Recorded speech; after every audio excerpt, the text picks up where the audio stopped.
ఈ మంత్లో ఇది సెకండ్ టైం ఇలా ప్యానిక్ అటాక్ రావడం. నీకు తెలుస్తుందా? నువ్వు ఈ సమస్య నుంచి బయటపడాలంటే ట్రీట్ చేసుకోవాల్సింది సిమ్టమ్స్ కాదు, రీజన్స్కి. అసలు నీ ప్రాబ్లం ఏంటి? నేను చెప్పనా? నువ్వు ఫిలిం మేకర్ అవ్వాలని కలలు కన్నావు, కానీ బాధ్యతలు అడ్డుపడ్డాయి. కష్టమైన ఇష్టం లేని జాబ్ చేస్తూ బాధ్యతల కోసం బతుకుతున్నావు. అటు నువ్వు కోరుకున్న జీవితాన్ని వదులుకోలేని పరిస్థితి, ఇటు నీ బాధ్యతల్ని వదులుకోలేని పరిస్థితి. ఈ రెండింటి మధ్యలో నలిగిపోతున్నావు. ఇదే నీ సమస్య. దీనికి నువ్వు తీసుకున్న నిర్ణయం కోరుకునే జీవితం సాధించాలంటే బాధ్యతలు ఉండకూడదు. ఒకవేళ ఉన్నా సహాయం చేసే మనుషులైనా ఉండాలి, లేదా అందుకు సరిపడే ఆర్థిక స్తోమతైనా ఉండాలి. ఇవి రెండు నాకు లేవని నీ లక్ష్యాన్ని వదిలేశావు. నువ్వు తీసుకున్న నిర్ణయం కరెక్టే ఉంటే నువ్వు ఇక్కడ బాధపడుతూ నిల్చోవు.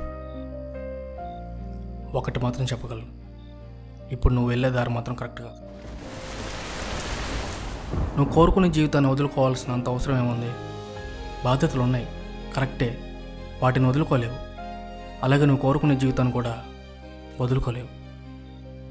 అలాంటప్పుడు నీ బాధ్యతల కోసం జాబ్ చేస్తూ, నీ లక్ష్యం కోసం ట్రయల్స్ కంటిన్యూ చేస్తూ, నువ్వు ప్రూవ్ చేసుకున్నాక జాబ్ క్విట్ చేస్తే సరిపోతుంది కదా.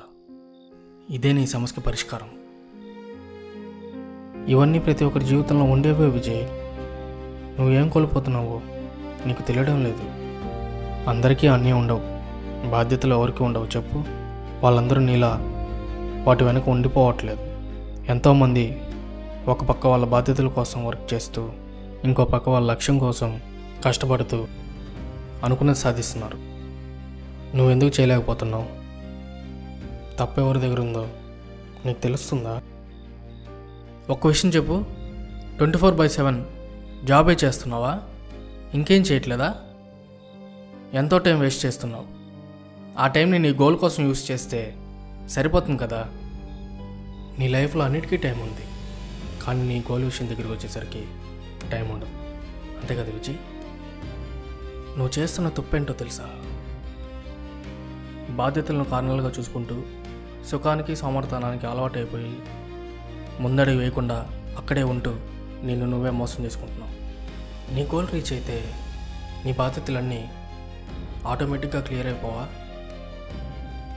అయినా మధ్యలో వదిలేయడానికి ఇదేం మెడిసిన్ కాదు, ఎక్స్పైరీ డేట్ ఉండడానికి. ఒక్కసారి మొదలు పెడితే ఎలాంటి పరిస్థితులు ఎదురైనా వదలకూడదు. పరిస్థితులు బట్టి జర్నీ మారాలి, కానీ డెస్టినేషన్ మారకూడదు. ఒక్కటి మాత్రం నిజం, ఇప్పుడు చేయకుంటే ఎప్పటికీ చేయలేవు. బాధ్యతలు అనేవి మనం ఉన్నంతకాలం ఉంటాయి. వాటి కోసం మనం కోరుకునే జీవితాన్ని వదులుకోవాల్సిన అవసరం లేదు. జీవితానికి సంబంధించిన ఏ విషయంలో కూడా కాంప్రమైజ్ అవ్వకూడదు. ఒక్కసారి కాంప్రమైజ్ అవ్వడం మొదలు పెడితే జీవితం అంతా కాంప్రమైజ్ అవుతూ బతకాల్సి వస్తుంది. మనకు తెలియకుండానే జీవితం గడిచిపోతుంది. ఉన్నది ఒకటే జీవితం. గెలవడం ముఖ్యం కాదు, ప్రయత్నం చేయడం ముఖ్యం. ప్రయత్నం చేసి ఓడిపోయినా నీకు ఒక సాటిస్ఫాక్షన్ ఉంటుంది. అసలు ప్రయత్నమే చేయకుండా జీవితం అంతా అయిపోయాక కనీసం ప్రయత్నం చేసి ఉండాల్సిందే అనే పరిస్థితి ఎప్పటికీ రాకూడదు. అప్పుడు నువ్వు ఎంత బాధపడినా పోయిన జీవితం తిరిగి రాదు.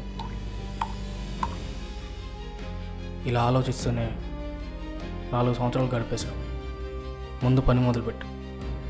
ఏమైనా ఉంటే తర్వాత చూసుకుందాం. ఒక్క విషయం మాత్రం చెప్పగలను, నువ్వు ప్రయత్నం చేసి ఓడిపోయినా ఎక్కడ మొదలు పెట్టావో అక్కడైతే ఖచ్చితంగా ఉండవు.